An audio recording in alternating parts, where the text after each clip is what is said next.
화면 보이시죠? 다 공유되고 있죠? 네. 잘 보입니다. 네. 처음에 이제 제가 같이 말씀을 좀 나누고 싶다라고 제안을 받았을 때, 뭐라고 제목을 정해야 되나 되게 고민을 많이 했었는데요.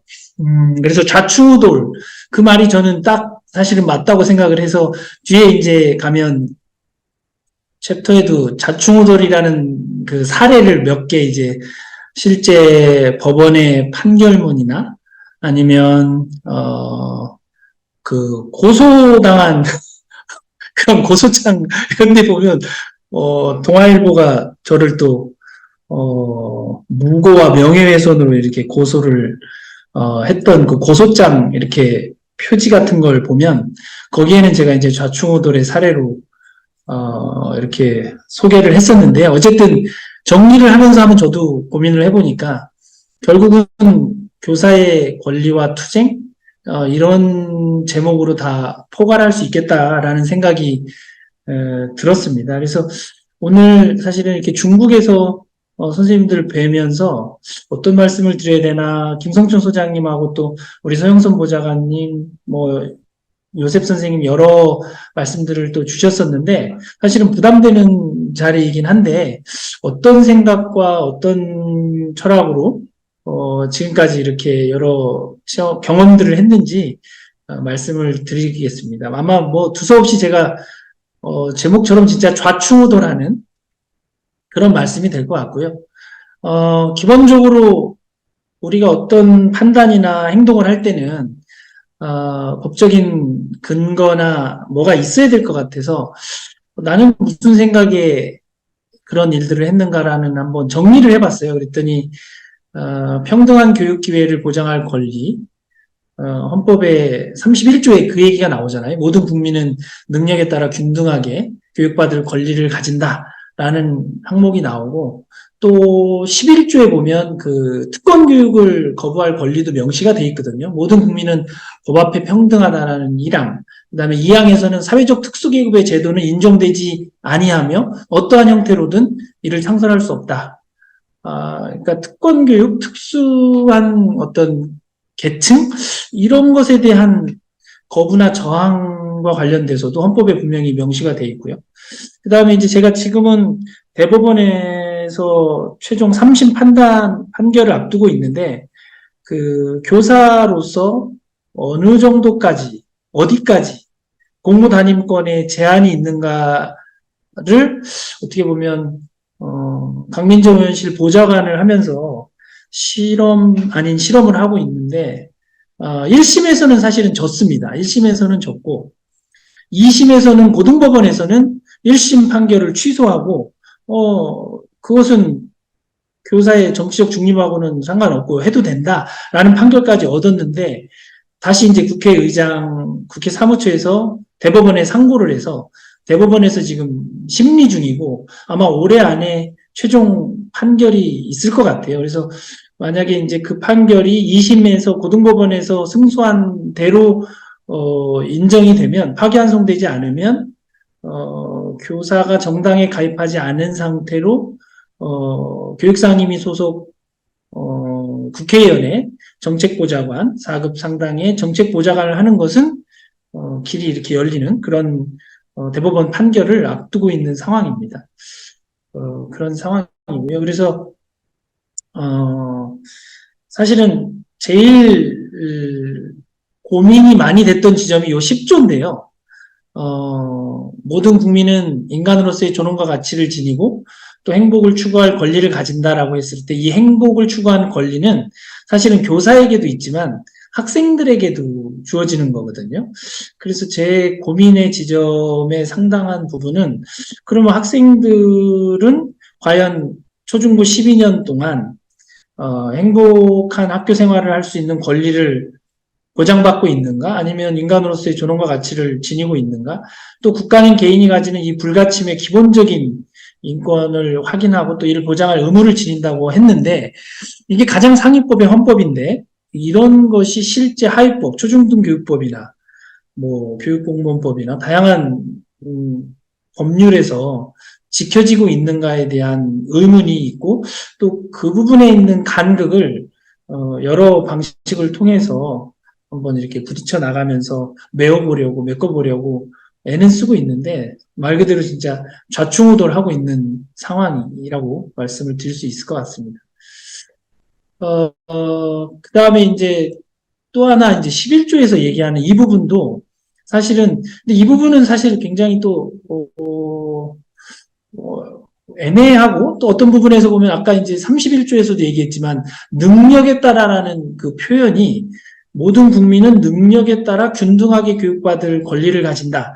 이 부분에서 능력에 따라를 어떻게 해석할 거냐에 따라서 사실은 또 능력에 따라의 잘못 방점을 찍으면 서열화된 교육 시스템을 옹호하는 논리가 될 수도 있을 것 같고요.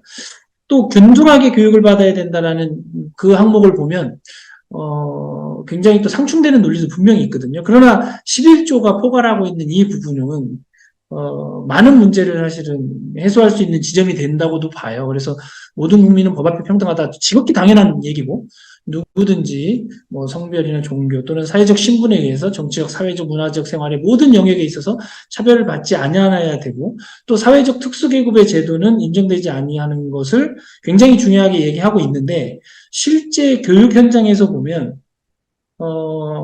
특수계급의 제도를 강요하는 그러한 문화나 현상들이 학교 현장에서 초중고를 막론하고 일어나고 있거든요. 이런 부분에 대한 문제 제기를 많이 하고자 하는데 벽에 많이 부딪히고 있습니다. 사실은 벽에 많이 부딪히고 있고요. 그래서 제가 그 처음에 의뢰를 받았을 때 여러 그 경험들을 나누고 좀 공유했으면 좋겠다라고 하셨을 때 저도 한번 제 삶을 한번 돌아본 거죠. 저는 어떤 삶을 살아왔나?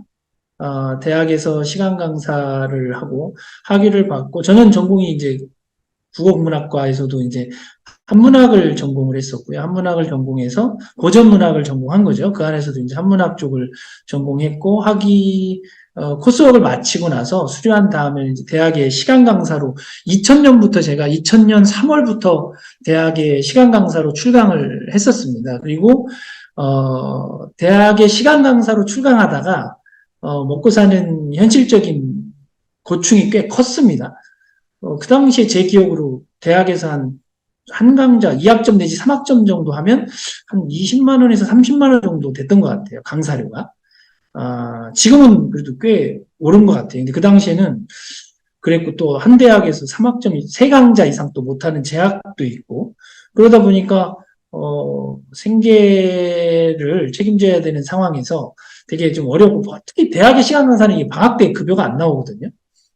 그래서 이제 어려움이 있었고 그래서 지도 교수님 찾아가서 뭐 이런저런 얘기를 하다가 교사 자격증이 있으면 학교에서 교직 생활을 하면서 공부하는 것도 괜찮다 그래서 이제 처음 갔던 학교가 2002년에 이제 진명여자고등학교에 기간제 교사로 처음 발령을 받아서 근무를 2년간 했었고요.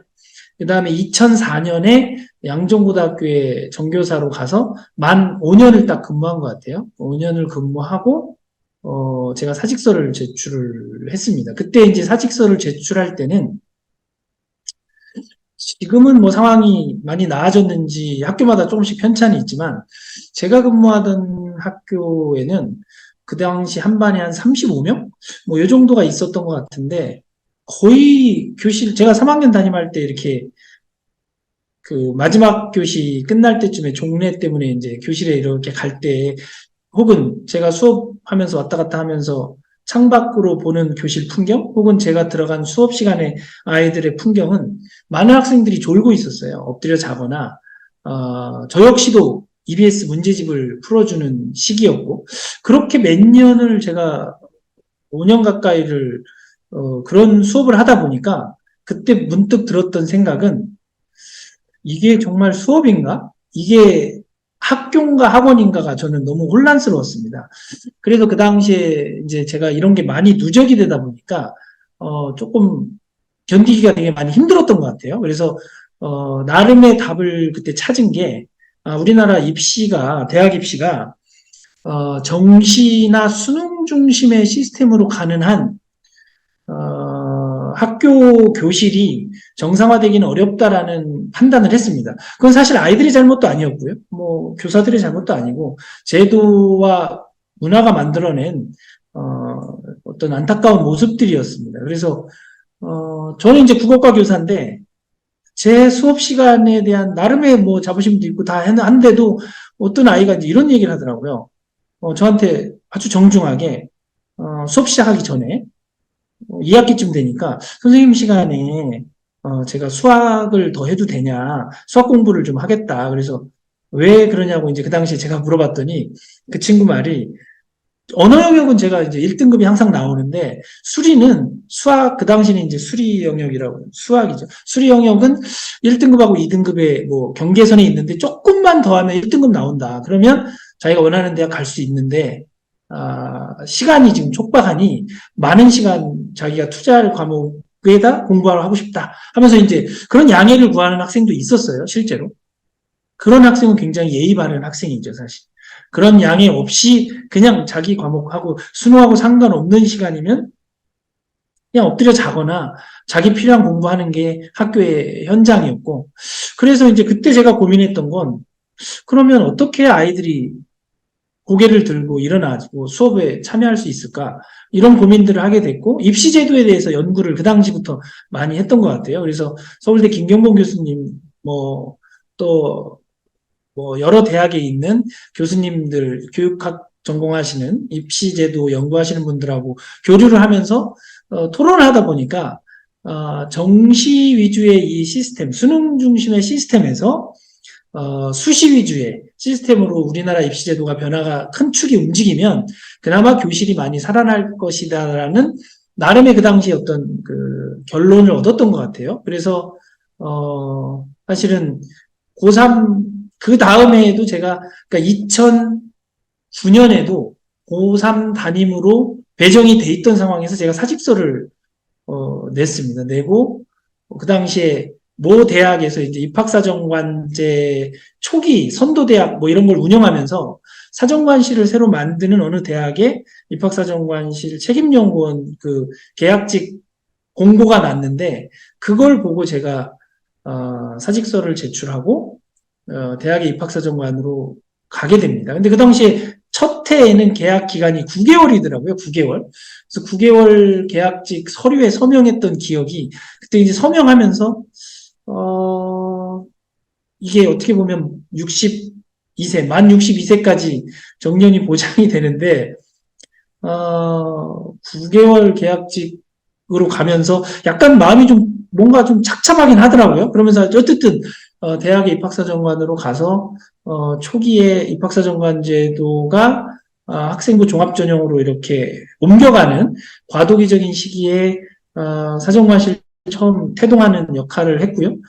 그 다음에 한국 대학 입학사정관 협의체가 출범할 수 있도록 같이 여러 대학의 사정관들이랑 모여서 같이 노력했던 그런 시간들이 좀 있었습니다.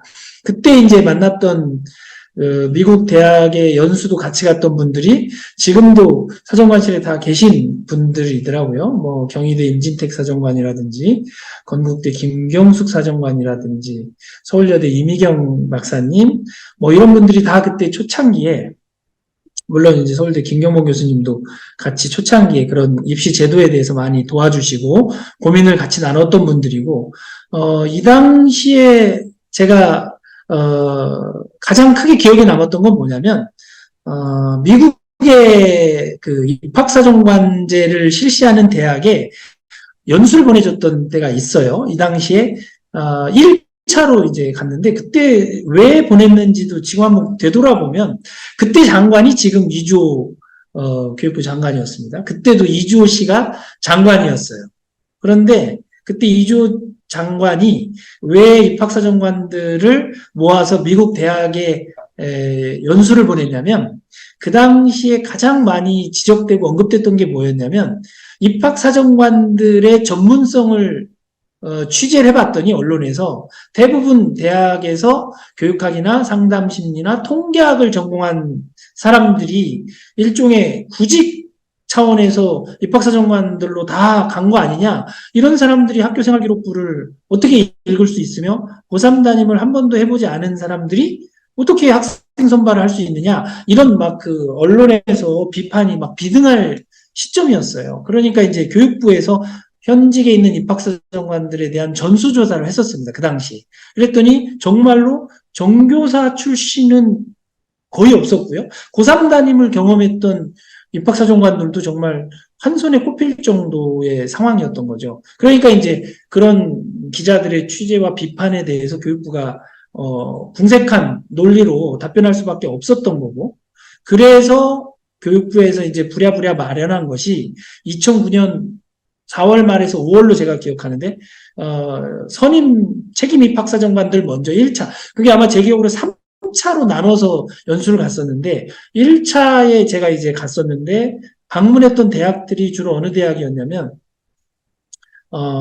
리버럴 아트 칼리지라고 그래서, 저도 사실은 잘 몰랐는데, 미국에는 보니까 인문 중심의 대학이 있더라고요. 근데 이 대학들은 저도 사실 그 당시에 처음 들어보는 대학이었는데, 윌리엄스 칼리지, 뭐, 포머나 칼리지, 웨슬리 칼리지, 미들버리 칼리지, 뭐 이런 대학들이 있어요. 근데 그 대학들은 굉장히 소수의 학생들과 교수가 타이트하게 수업하는 이런 교양 중심의 대학들이었고, 또 이제 종합대학에서는 콜롬비아, 그다음에 뭐 또 어디였죠? 뭐 하버드대도 방문했었고, 몇 개 이제 큰 종합대학들을 MIT라든지 뭐 이런 대학들을 또 방문했습니다. 그래서 가는 대학마다 입학사정관들과 이렇게 아주 깊이 있게 간담회를 할 수 있게 자리를 마련해 줬고요.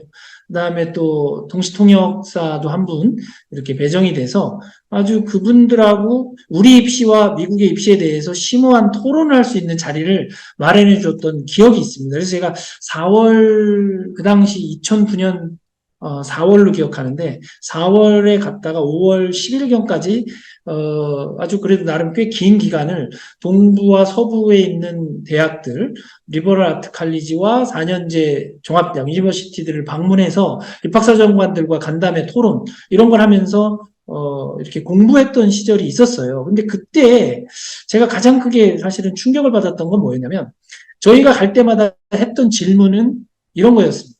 당신의 대학에서 학생을 선발할 때 가장 중요하게 생각하는 철학이나 뭐 확고한 어떤 기준, 지침 이런 게 있다면 무엇이 있느냐라는 것은 어느 대학을 방문하든 했던 질문들이었거든요. 근데 되게 다양한 대학들이지만 공통된 답변이 있더라고요. 그들이 얘기했던 그 답변 중에 가장 공통되고 제일 많이 언급된 건 뭐였냐면 다양성이란 말을 계속 쓰더라고요. 다양성. 우리 대학이 학생 선발하는 철학 가운데 핵심은 다양성이다. 다양성이다. 이거는 뭐 리버럴 아트 칼리지건 뭐 유니버시티건 종합대학이건 다 공통되는 말이었어요. 근데 그 말이 사실 무슨 말인지 저희는 와닿지가 않으니까 중요한 데이터들을 이제 보면서 좀 설명해 달라고 얘기를 하니까 리버럴 아트 칼리지에 갔을 때는 어떤 데이터들을 보여줬냐면 미국의 이제 우리나라 수능에 해당하는 SAT나 ACT 성적이 있죠. 근데 그 지원자들 가운데 만점 받은 학생들이 상당수가 떨어진 거예요. 그런데 이제 저희가 볼 때는 좀 의아한 게 우리 관점으로 보면 수능을 만점 받으면 내가 들어보지도 못한 대학이었는데 이 대학에서 왜 이 아이를 떨어뜨렸을까라는 궁금증이 있었거든요. 그래서 이제 실제 질문을 해보면 그분들의 대답은 상당히 쿨하더라고요. 그냥 고민도 하지 않아요. 이렇게 얘기를 하더라고요. 이 학생의 가이던스 카운셀러가 써준 추천서 한번 보여드릴게요 하면서 이렇게 딱 화면에 띄우는데 그 추천서 내용이 굉장히 뭐라 그럴까요? 아주 정확하면서도 우리 관점에서 보면 지나치다 싶을 정도로 냉정한 표현들이 많이 나와요. 예를 들면 이런 제가 기억하는 표현은 이런 게 있더라고요. 이 학생의 학업 역량은 아주 뛰어나다, 우수하다.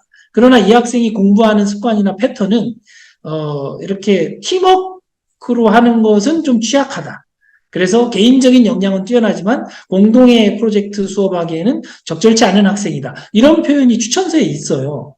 그러니까 그냥 그 입학사정관도 뭐라고 얘기하냐면 이런 친구들은 대형 강의가 있는 하버드나 예일이나 콜롬비아로 가면 그냥 그 대형 강의에서 혼자 수업 듣고 혼자 시험 보는 거는 잘할 수 있는 아이다. 그러나 우리 대학은 여러분들 아시다시피 앞에도 뭐 이렇게 브리핑 다 해줬지만 교수와 학생의 비율이 1대5에서 1대7이다. 그러면 대부분의 수업은 다 교수 연구실에서 이루어지고 그 7명이 팀워크를 짜서 공동의 프로젝트를 수행하는 건데 이 학생의 경우에는 개인의 역량은 뛰어나지만 이런 프로젝트 위주 수업은 약한 학생이기 때문에 팀워크가 약한 학생은 그냥 하버드나 예일이나 콜롬비아나 뭐 이런 데 가서 대형 강의 있는 데서 수업 들으면 잘할 친구지 이 학생이 부족해서 우리가 떨어뜨린 게 아니다. 그냥 이렇게 그냥 쿨하게 얘기를 해버리더라고요. 그래서 사실은 저는 그때 많이 충격을 받았어요.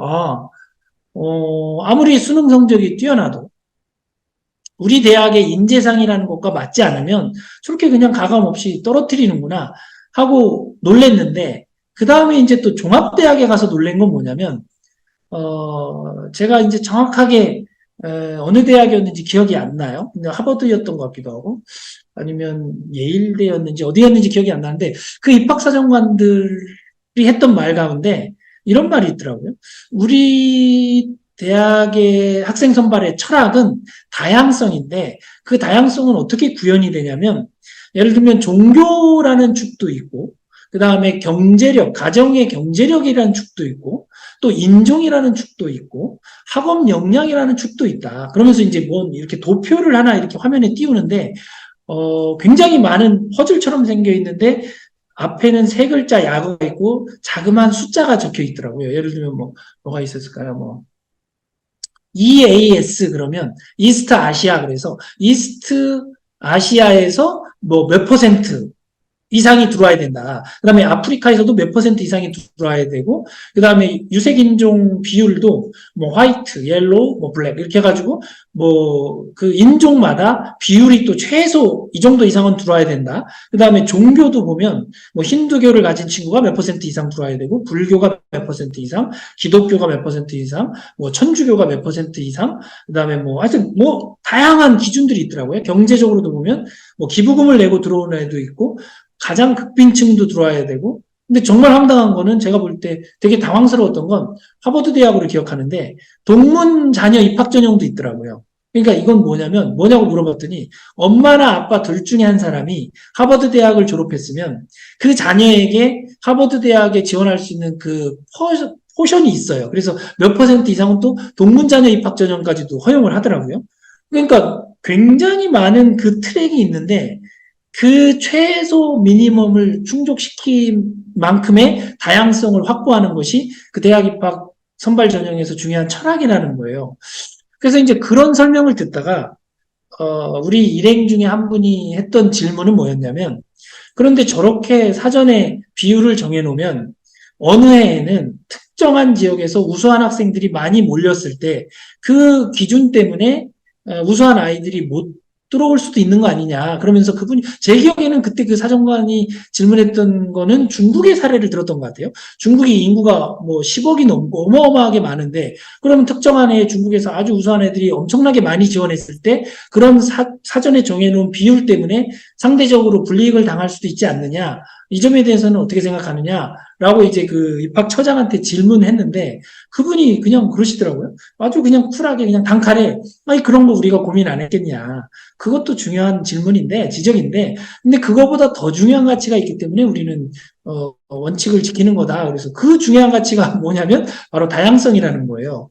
그러니까, 우리 대학에서 4년간 캠퍼스 교정에서 만날 수 있는 아이들은, 대학을 졸업하고 사회에 나갔을 때, 우리 대학을 졸업한 아이들이 세계 리더가 됐을 때, 전 세계에서 만날 수 있는 인종과, 전 세계에서 만날 수 있는 종교와, 전 세계에서 만날 수 있는 계층을 다 아우를 수 있어야 된다. 그들을 이해하기 위해서는 대학 4년간의 기회와 경험을 주지 않으면 언제 이들이 힌두교에 대한 이해가 있을 것이며 언제 이들이 극빈층에 대한 이해가 있을 것이며 언제 이들이 뭐 공부는 그렇게 잘하지 못하지만 액티비티가 강한 친구들과 언제 같이 어우러지면서 피어 이펙트를 극대화시킬 수 있겠냐. 그런 동료 효과는 바로 대학 캠퍼스 안에서 다양성을 보장해 줄때 확보되는 거다. 그래서 학생 선발에서는 저런 SAT나 ACT 점수보다 더 중요한 것은 공동체, 교육 공동체를 어떤 구성원들로 이루어줄 거고 만들어줄 것인가. 이것이 사실 가장 중요한 철학이자 핵심이다. 그걸 지키면 우리 대학을 졸업한 친구들은 나중에 사회에 나가서 전 세계에서 리더가 될 수 있는 자질을 충분히 갖출 수 있다. 라는 말을 들었던 게 제가 입학사정관을 하면서는 가장 크게 배웠던 학생 선발의 철학이었고 교육 공동체가 어떤 모습을 띄어야 되는지에 대해서 배울 수 있었던 아주 소중했던 시간이라고 저는 생각을 하고 있습니다. 그리고 나서 제가 올해 사정관으로서 근무를 못했던 이유 중에 하나는 천상 저는 교사였는지 서류 더미에서 이렇게 생활하는 것이 너무 고통스럽고 힘들어서 그래도 또 그 당시에 제가 사정관을 그만둘 때는 제가 그런 다짐은 있었습니다. 다시 어떤 학교를 갔을 때는 EBS 문제집을 풀어주지 않아도 되는 대학, 아니 학교, 고등학교, 그리고 학생들이 엎드려 자지 않았으면 좋겠다. 이런 두 가지 어떤 바람을 좀 실현할 수 있는 학교를 찾다가 하나고등학교가 2010년 3월에 개교를 했거든요. 그래서 제가 그때 개교준비원으로 이제 합류를 하면서 하나고에 갔었고요. 하나고에 가서는 뒤에 이제 여러 말씀을 드리겠지만 제 40대를 10년간을 하나고에서 정말 저는 모든 걸 다 불사르고자 사실은 갔었던 학교고요. 물론 그 학교에서 공도 있었고 과도 있었다고 생각을 합니다. 그건 뒤에 이제 제가 더 자세히 말씀드리고요. 학교에서 했던 문제 제기들, 앞에서 우리가 헌법에서 얘기했던 여러 가지 요소들이 깨지는 장면들을 많이 봤습니다. 하나고는 사회적 특수 계급이 허용되는 학교라고 저는 판단을 했었고요. 그 지점과 관련해서는 싸워야 된다고 생각을 했던 거고, 지금도 그 싸움이 끝나지 않은 지점이 아직 존재하는 것 같고요. 그러면서 이제 제가 해임이 되고 해직이 됐을 때, 물론 이제 다시 교원소청심사위원회를 통해서 복직이 됐지만, 그런 고충을 겪다가, 정교조의 참교육연구소 소장으로, 그 당시, 조현희 서울지부장님이 추천을 해주셔서 이제 정교조 본부에서, 같이 일을 하다가, 강민정 의원님이라고 지금 이제 19대 민주당 강민정 의원실에 의원님이 국회의원이 되면서 의원실을 이렇게 세팅을 하면서 저를 좀 보자고 하셔서 4급 그 정책보좌관 역할을 좀 맡아달라 같이 하자 해서 국회에 갔던 거고 그것도 이제 뒤에 다시 또 나오지만 이것도 일종의 실험이고 시도였는데요. 국회 사무처에서 이제 저한테 당신은 현직 교사인데 정책 보좌관을 해서는 안 된다. 그러니 둘 중에 하나는 사직해라. 국회에서 정책 보좌관을 사직을 하거나 아니면 하나고 교사를 사직을 하고 보좌관 해라. 라고 해서 이 문제는 사실은 다툼의 여지가 있다. 서로 이렇게 판단을 했기 때문에 행정소송을 진행 중인 거고, 지금 이제 1심에서는 제가 패소를 했고, 2심에서 고등법원에서는 승소를 했고, 지금 다시 이제 또 국회에서 상고를 해서 대법원에 지금 이제 확정 판결을 앞두고 있는 상황이고요. 그러고 있던 차에, 거기도 역시 또 이제 고용휴직을 통해서 안정적인, 보좌관 그 어떤 생활이 어려웠을 때 경기도청으로 교육정책 자문관으로 가서 일반 행정직 근데 많은 선생님들이 경기도 교육청에 근무하신 줄 아는데 경기도 교육청이 아니라 경기도청 일반 행정직으로 교육정책 자문관으로 자리를 옮겨서 고용이직을 계속해서 연장을 했었고요. 그 다음에 이제 지금 중국에 이렇게 학교까지 오게 된 상황을 장황하게 제가 이렇게 말씀을 드렸고요. 근데 사실은 이 과정에서 처음 단초가 됐던 사건이 있어요. 저는 이제 국어과 교사고 국어과 정교사 2급 자격증을 가지고 교사가 돼서 서울시 교육청은 뭐 한 4, 5년 정도 하면 1급 정교사 자격 연수를 받잖아요. 그래서 이제 1급 정교사 국어과 1급 정교사가 됐는데 제가 양정고등학교에 있을 때 사실은 좀 학생들과 그러니까 남학교인데요. 남자아이들의 그 생활에 대해서 너무 그 아이들과 상담을 할 때 제가 너무 뭐라 그럴까요? 기본 지식도 부족했고 아이들에 대한 이해도 부족하고 여러 가지 좀 애로가 있었어요. 그래서 제가 대학원에 가서 전문 상담교사 1급 자격증을 좀 얻고 그 과정에서 공부도 좀 해서 상담에 대한 전문성을 좀 쌓아야겠다라고 생각을 해서 대학원에 이제 입학을 했거든요. 근데 이제 어떤 문제가 발생했냐면 너무 제가 황당했는데 그 당시에 제가 전문 상담교사 1급 과정에 입학한 것은 양정고등학교 교사일 때 입학을 했어요. 제가 양정고등학교 교사를 하고 있는 과정에서 교육대학원에 입학을 했는데 그 과정에서 제 신분이 바뀐 거죠. 양정고등학교에 교사로 있다가 입학사정관으로 있다가 졸업할 때는 제가 하나고등학교 교사였거든요. 근데 그 동기들이 다 같이 졸업하면서 전문상담교사 1급 자격증을 받았는데 저만 자격증이 발급이 안 된다는 거예요. 서울시 교육청 중등교육 인사과에서. 그래서 아니 왜 안 되냐 이제 얘기를 했더니 그 당시에 그 담당했던 그 중등교육과 인사과 장학사님은 서울시 교육청에 있는 교원 자격 실무 편람에 보면 이 전문 상담교사 1급을 받으려면 대학원에 재직해 있는 기간 동안 교원의 신분을 유지해야 된다라는 조항이 있다는 거예요. 그래서 제가 이제 확인해 보니까 교육청 가서 직접 그 실무 편람을 한번 보여달라고 해서 이렇게 봤더니 정말 그런 규정이 있더라고요. 근데 이제 제 궁금함은 그런데 이거 실무 편람은 그냥 말 그대로 현장에서 실무적으로 필요한 책이고 상위법에도 진짜 그런 내용이 있는가가 되게 궁금했어요. 그래서 초중등교육법을 그 당시에 이제 제가 찾아보니까 초중등교육 그러니까 그 대학원에 입학할 수 있는 자격에 대한 부분만 명시가 되어 있는데 그 입학하기 위해서는 현직 교원의 신분을 유지하고 있어야 된다는 조항만 있지 졸업할 때까지 교원의 신분을 유지해야 된다는 조항은 또 없는 거예요.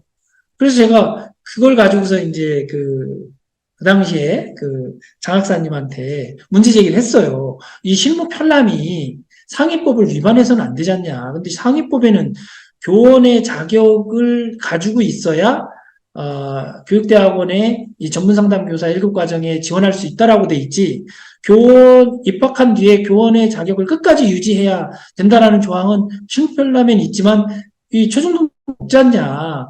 그랬는데 그분은 우리는 편람을 기준으로 판단할 수밖에 없고 이걸 그냥 줬다가는 나중에 감사나 이런 거에서 문제가 되면 이건 어쩔 수가 없다. 우리가 해서 미안하지만 안 된다. 이렇게 얘기를 하더라고요. 그래서 제가 이걸 그 당시에 이제 총리실 산하에 행정심판이 있었는데 그 총리실 산하 행정심판은 제 기억에 그냥 소송 비용도 없고 변호사도 필요 없고 그냥 자기가 그 소장 이렇게 써서 제출하면 되는 거더라고요. 그리고 기간도 그렇게 오래 걸리지 않았던 것 같아요. 그래서 제가 이제 그 소장을 작성해서 냈더니 행정심판위원회가 열렸고 저보고 이제 언제 출석하라고 그러더라고요. 그래서 출석해서 이 상황을 말씀을 드렸어요. 그러니까 서울시교육청의 그 실무 편람에는 대학원에 재직한 그 재학 기간 동안 교원의 신분을 유지한다는 조항이 있는데 초중등교육법 어디에도 사실은 그런 조항은 없고 입학할 때 교원의 신분을 유지해야 된다는 조항은 있다.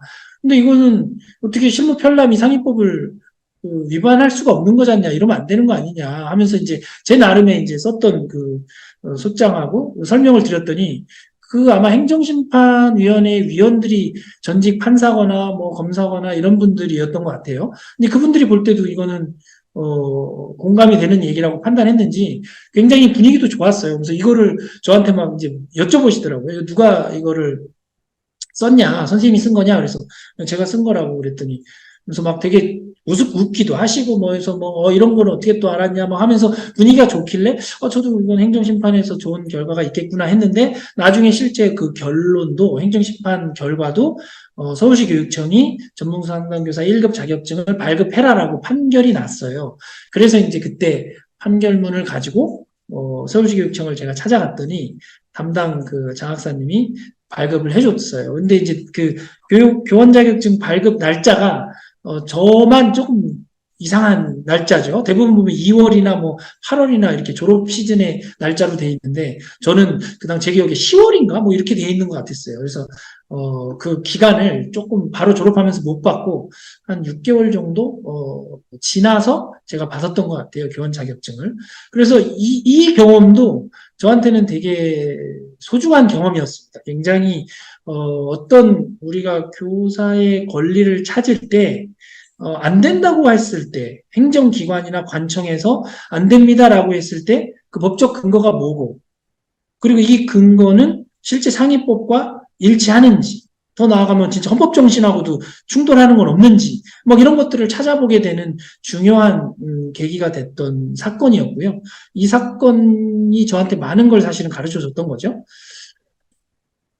그래서 이제 아까 그 국회에 정책보좌관으로 근무했을 때 관련된 요게 이제 판결문 지금 화면에 제가 공유한 게 판결문 첫 장의 화면인데요. 1심이죠. 1심에서 제가 패소했습니다. 근데 이 당시에 판결문 그 겉장인데 이게 아마 변론 종결이 2021년 7월 22일이었고 판결 선고가 2021년 9월 16일이었는데 주문에 보면 원고의 청구를 기각한다. 원고가 저거든요. 그 다음에 소송 비용은 원고가 부담한다. 그래서 1심은 아주 그냥 엄청나게 그냥 깨진 거죠. 제가 졌습니다. 우리 장종호 변호사님이 굉장히 애써주셨는데 제가 굉장히 준비를 철저히 하지 못해서 1심은 졌고 근데 이제 1심은 그 단독 재판부고 한 분이 이렇게 그 판결을 하는 그리고 굉장히 좀 젊으신 분들이 대부분 1심에서 이제 담당을 하는 그런 거였고 이제 합의부 2심은 고등법원은 합의부였는데 그때 변호사님하고 이제 제가 상의를 좀 했었어요.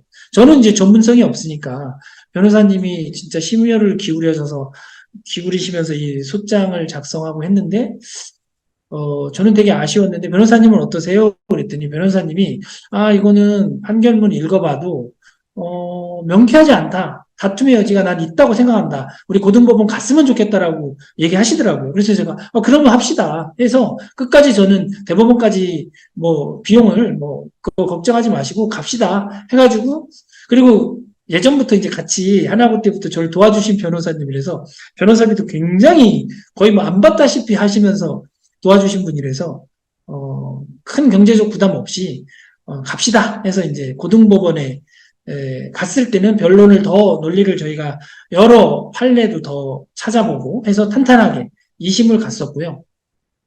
지금 화면에 보이는 게 이제 2심 첫 장에 있는 그 판결문 캡처한 화면인데요. 거기 보면 2심에서는 주문이 1심 판결을 취소한다 하고 한 다음에 국회의장이 2020년 10월 21일 원고에 대하여 한 임명 취소 처분을 다시 취소한다. 그래서 승소를 한 상황이죠. 2심은. 그래서 요게 올해 2월에 선고가 됐기 때문에 이거 가지고도 지금 보니까 그 당시에는 EBS 기자분들이랑 또 몇 분 기자분들이 이 소식을 보도를 했었어요. 언론에도 보도가 이게 꽤 많이 됐던 거고요. 근데 지금 이제 대법원에서 이제 재판부가 지정이 됐고, 그 재판부 지정이 된 재판부에서 같이 2심의 이 고등법원의 판결문을 법리 검토가 잘 됐는지를 지금 현재 다시 점검하는 중이고, 아마 올해 안에 혹은 늦어도 내년 초쯤에는 확정 판결이 나올 것 같아요. 그래서 지금은 기다리고 있는 상황인데, 2심 재판부가 변호사님의 말씀에 의하면 이 판결문이 사실은 2심 판결문이 제 기억에 30쪽이 넘어요. 3, 40쪽 됐던 것 같아요. 굉장히 꼼꼼하게 엄청난 법리로 사실은 그 고등법원 그 합의부 판사분들이 굉장히 애써주시고 굉장히 전향적인 판결을 해주시고 또 많이 고민한 흔적이 저는 뭐 전문가가 아니지만 판결문을 읽어봤을 때 너무 정말 꼼꼼하게 법리를 다투셨구나 하는 걸 제가 느꼈는데 어쨌거나 교사의 정치적 중립과 공무단임권 관련해서는 헌재 그 밖에라는 그때 그 당시에 판결문도 있었지만 그 뒤로 교사가 어디까지 더 나아갈 수 있는가에 대해서 생각해보게 만든 재판이었고요. 사실은 이 과정에서 여러 가지 저는 느낀 것들이 있었는데 제가 연구소 소장을 맡고 있을 때도 선생님들께 어떤 여러 채널이나 글을 통해서 얘기했던 것 중에, 이런 질문을 제가 많이 던졌어요. 백범 김구 선생님, 도산 안창호 선생님, 또 누가 있을까요? 윤봉길 선생님, 안중근 선생님, 뭐 이런 분들, 함석헌 선생님, 뭐 여러 분들이 있죠. 이런 분들의 공통점이 뭐냐고 제가 항상 질문을 던지면 많은 선생님들이나 학생들이 뭐라고 대답하냐면 독립운동가, 민족지도자 이렇게 이야기를 하거든요. 근데 이분들의 공통점이 초등학교나 중학교, 고등학교에서 교사로 근무했던 분들이거든요. 교사 출신들이거든요. 다 현장 교사였어요. 다 김구, 안창호, 안중근, 뭐 윤봉길, 뭐 이런 분들, 심지어 뭐 한용운, 뭐 최근에 뭐 근현대까지 얘기하면 함석헌 선생님이라든지 이런 분들 다 사실은 교사들이었거든요. 현장 교단에 서서 아이들을 가르쳤던 분들이거든요. 근데 제가 그분들의 삶하고 우리의 오늘날의 삶의 괴리나 간극이 왜 발생했는가도 사실은 굉장히 궁금해요. 그리고 그것도 우리가 한번 추적해봐야 될 이유가 있다 이런 생각이 드는데 최근에 그 여러 교권이 위협받는 사태를 우리가 경험하면서 자발적으로 교사들이 많이 모이고 의견을 표출하면서 여러 얘기들을 하고 있잖아요. 그런데 그런 논의들의 결국에 가서 우리가 도달하는 지점은 교사의 기본권, 교사의 정치적 기본권에 대한 측면이라고 저는 생각을 하거든요. 근데 그분들은 그 당시에 수업 시간에 교실에서 우리 국가가 나아가야 할 방향, 우리 국가가 어떻게 나가야 되고, 우리 민족이 어떻게 살아가야 되고, 독립은 어떤 식으로 쟁취해야 되고, 뭐 이런 거에 대한 얘기를 초등학교 학생들한테도 했었고, 중학교, 고등학교 학생들한테도 했었다는 거죠. 근데 우리는 지금 이 시대는 그냥 교과 지식의 전문성 내지는 생활교육의 전문성을 국한된 영역에서만 학생들에게 이야기하기를 강요받고 있는 거거든요. 그래서 이 지점이 늘 고민이 되는 지점인 거예요. 그래서 우리가 우리의 지평을 어디까지 확장했을 때, 과연 교사가, 과거처럼, 국가의 미래도 걱정할 수 있어야 되고, 정말 뭐, 서구, 선진국처럼, 그냥 그 OECD 가운데 교사에게 공무단 인권을 허락하지 않고 있는 나라가 사실 우리나라 하나거든요. 우리나라밖에 없거든요. OECD 선진국 중에. 그리고 교사가 고용이직하고 국회 가서 초중등교육법 개정하고 국회의원 임기 마치면 다시 돌아와서 아이들 가르칠 수 있고 이런 나라가 그냥 상식적인 나라고 보편적인 나라인데 이런 것에 가기가 우리는 왜 이렇게 멀고 험난할까? 이런 고민들을 계속 하게 되는 거죠. 근데 사실은 교사의 정치적 중립과 공무단 인권 제한은 이승만 정권 때 자리 잡은 유산이거든요. 교사 공무원이 선거에 부정선거에 동원되고 하면서 그 당시에 헌법을 그렇게 개정하면서 지금 60년이 지났는데도 아직도 이승만 정권 당시에 교사 공무원이 선거에 동원될 수도 있다라는 그런 불안함, 그런 안이한 사고, 시대가 변했는지도 모르고 뒤떨어진 사고, 그것으로 아직도 묶어놓고 있는 전 세계에서 유일하게 교사의 발과 팔을 꽁꽁 묶어놓은 나라가 우리나라인데, 이 부분에 대해서 우리가 어디까지 싸워야 되고 어느 시점에 지금 와 있는가에 대해서 끊임없이 좌표를 다시 측정을 해보고 싶은 거죠. 어쨌든 그런 과정에서 지금 이제 2심 승소까지 와 있는 거고 대법원 확정 판결이 되면 한 발 더 이제는 정당 가입하지 않은 상태에서 교육상임위에서 정책 보좌반, 입법 보좌 정도 하는 것은 허용되어야 되는 것이 우리의 현재 어떤 좌표가 아닌가 하는 생각을 하고 있는 겁니다. 그리고 그래서 이제 곧 있을 대법원의 판단은 어떨지 굉장히 저도 기대감을 가지고 기다리고 있는 상황입니다.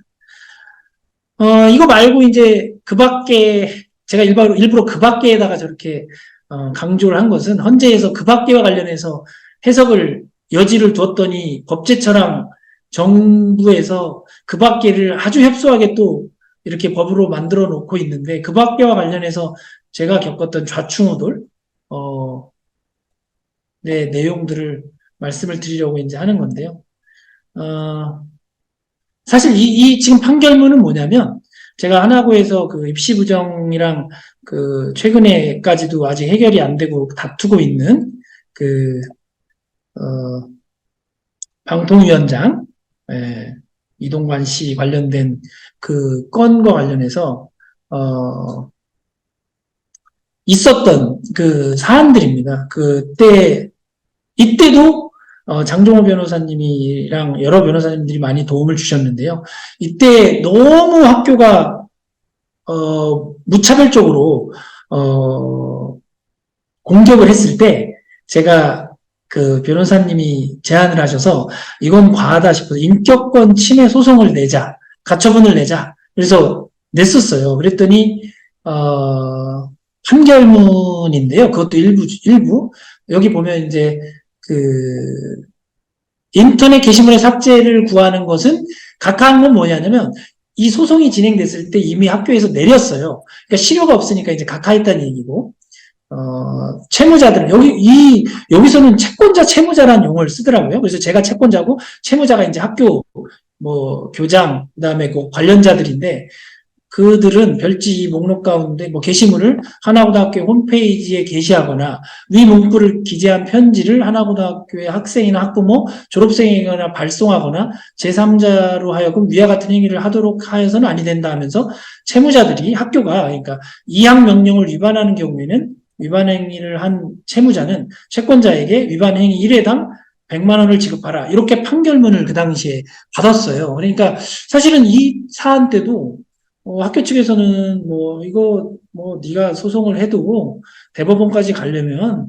너 한 3년은 또 너도 고생해야 될 거야 했는데 사실은 그냥 1심에서 그냥 끝났던 거예요. 바로 그냥 한 번 재판하면서 근데 그날 재판부의 재판장께서도 바로 그냥 학교 측 변호사를 굉장히 질타를 하더라고요. 막 그 자리에서 그냥 질타하면서 오늘로 종결하고 그러면서 곧 판결문 바로 가겠다 했는데, 그냥 이렇게 그냥 끝나버린 거죠. 그래서 학교가, 이렇게 막 한 공익제보 교사를 이런 식으로 매도하거나 공격해서는 안 된다 하면서 판결문을 이렇게 내려줬고요. 근데 제가 이 여담이지만, 이분 판결문을 제가 읽으면서, 되게 저는 되게 감동을 했고, 이분이 나중에 이제 세월이 지금 많이 흘렀는데, 이분이 지금 어디 계신가 제가 최근에 이렇게 검색을 해봤더니, 법원장으로 승진을 하셨더라고요, 이분이. 그 당시에 서부지원의, 판사님으로 계셨는데, 부장판사인가 그랬는데, 지금 보니까 수원 지방법원장으로, 승진을 하신 분이더라고요. 그래서 이건배 판사님이라고 제가 볼 때 굉장히 훌륭하신 판사님이라고 저는 개인적으로, 생각을 하는데, 하여튼, 그리고, 나중에 이제 제가 요청했던 거 나머지는 다 실효가 없으니까 이제 기각을 했고 소송 비용은 학교 측에서 부담하라 이렇게 판결했던 그런 사례들입니다. 그 다음에 다른 것들은 이거는 최근에 있었던 일이죠. 방통위원회 위원장 후보자가 지명이 됐을 때, 현 정부에서 지명이 됐을 때, TV조선하고 인터넷 TV조선에서 보도했던 사례예요. 근데 정말 황당한 보도를 했었거든요.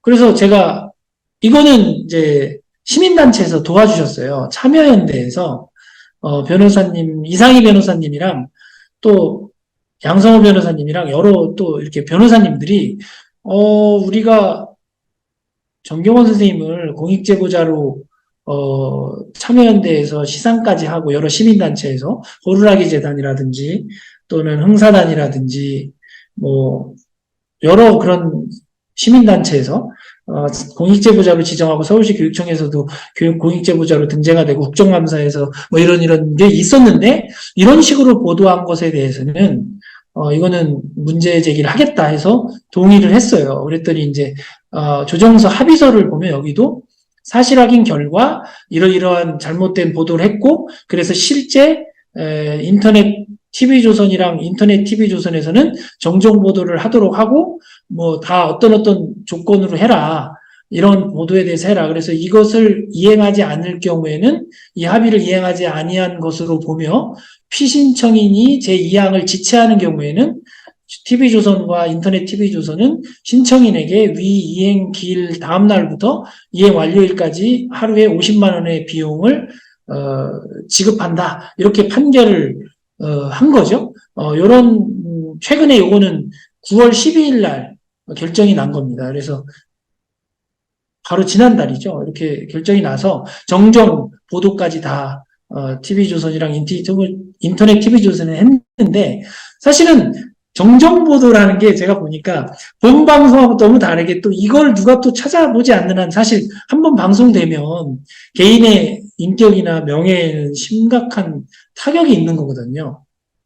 근데 어쨌든 끝까지 포기하지 않고 도와주시는 분들 덕분에 이렇게 이런 일도 있었습니다. 그래서 최근에 TV조선과 인터넷 TV조선에서 정정보도 방송을 했고 이렇게 했습니다.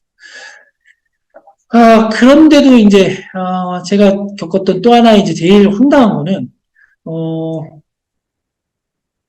동아일보가 저를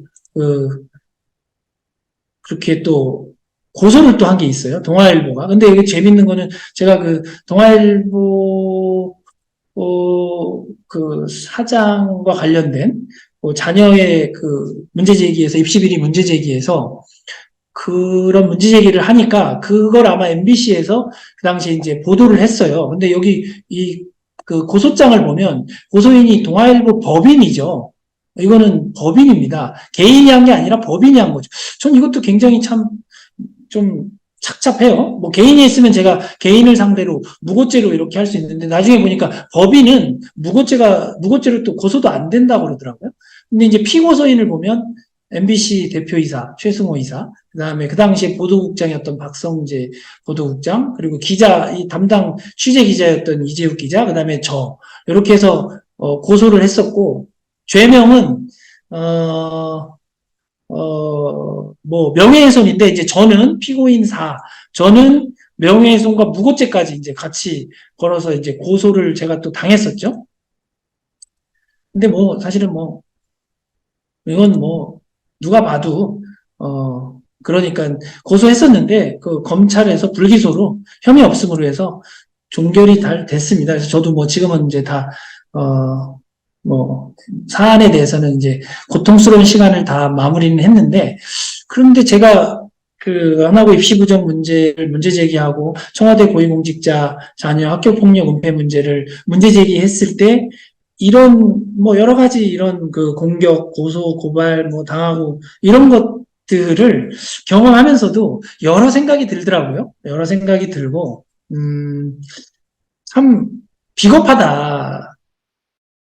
사실은 자녀의 문제였으면 본인이 나서서 저한테 고소를 해야 저도 그 상대를 대상으로 난 무고한데 당신이 날 고소했으니 무고죄로 이렇게 고소할 수 있는 건데 그런 게 아니라 그냥 법인을 내세워서 이렇게 법인이 이렇게 개인들을 이렇게 또 막 고소를 해서 무고 같은 경우는 뭐 실형만 있고 벌금형 이런 게 없다고 그러더라고요. 그래서 이런 게 이제 기소가 되면 교사 신분은 거의 뭐 기소가 되는 것과 즉시에 이제 신분상 불이익을 받는 거잖아요.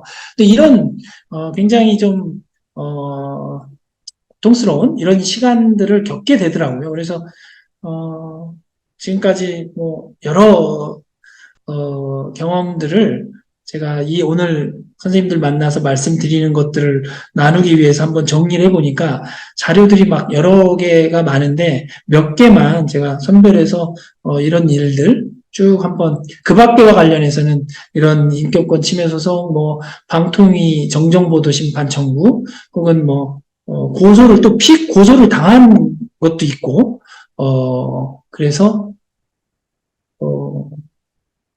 보좌관으로 근무할 때 경기도청에서 근무할 때 행정직으로 해서 경험, 다시 제외한국학교 와서 지금 현재 또 아이들 가르치면서의 경험 이런 것들을 한번 두서없이 선생님들께 제가 쭉 말씀을 드렸고요. 시간 딱 보니까 얼추 벌써 1시간이 된 것 같아서 제 말씀은 이것으로 이제 마무리를 짓고요. 선생님들과 조금 나누는 시간을 갖도록 하겠습니다. 장시간 제가 막 두서없이 막 말씀드렸는데 경청해 주셔서 정말 고맙습니다.